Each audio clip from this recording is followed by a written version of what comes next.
As a whispering stream at the bubbling brook, the fishes give up to take a look, for they are breathless over you.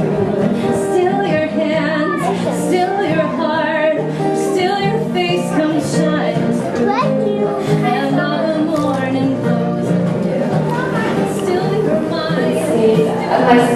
My children go to a Waldorf school, Rudolf Steiner-based philosophy of education, and in the grades, and my son just started the first grade this year.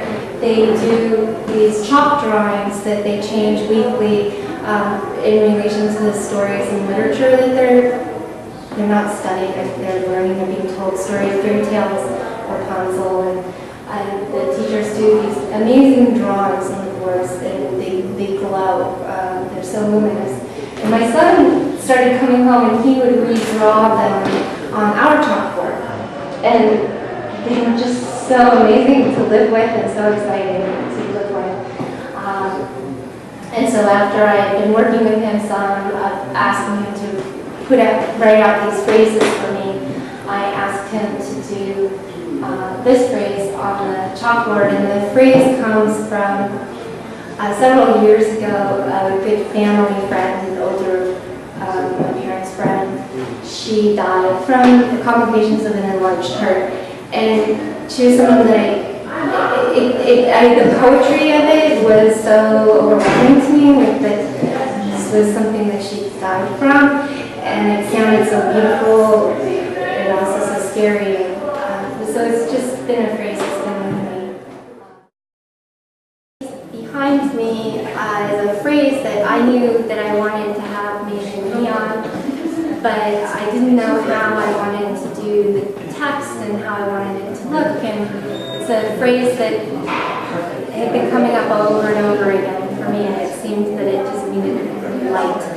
And so I tried writing it, and I thought that was nice, but then a light bulb went on because I was watching my son, who's in first grade, struggle with letters and try to put words and meanings together. And I love the way he writes, and I remember being at that point, and we've all been at that point, and it's such a magic moment to watch a child like that ding to turn on. Like one day we drive past something and they say what it is, and the day before they couldn't. And anyhow, so I asked him to write the phrase out for me, and I spelled it, and then he made these lines, this drawing around it, and originally had a little smiley face too.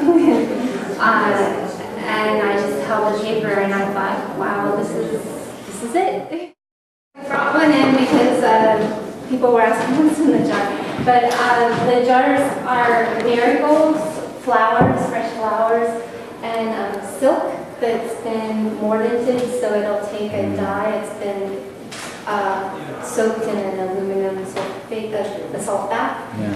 And then you put the marigolds, the silks, and then boiling water together in the jar, and it seals itself like canning, if you've ever made preserves.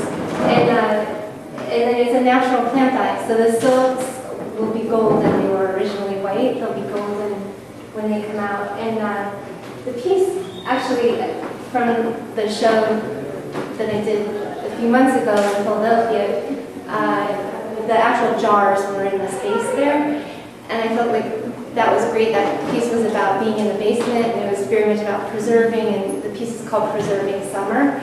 So there are 13 jars, one for each week of summer. And but I felt like it wasn't finished yet, and I needed to photograph them, and I really liked them with these other images of my mother's objects and my aunt and our garden. So the silks will eventually come out, and I guess I've been waiting for it to be summer again. I feel like I can't open them until it's summer again.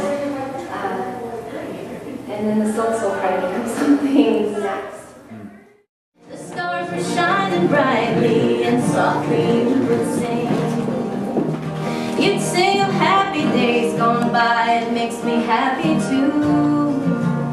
It would be like heaven here on earth if I could be with you. just the girl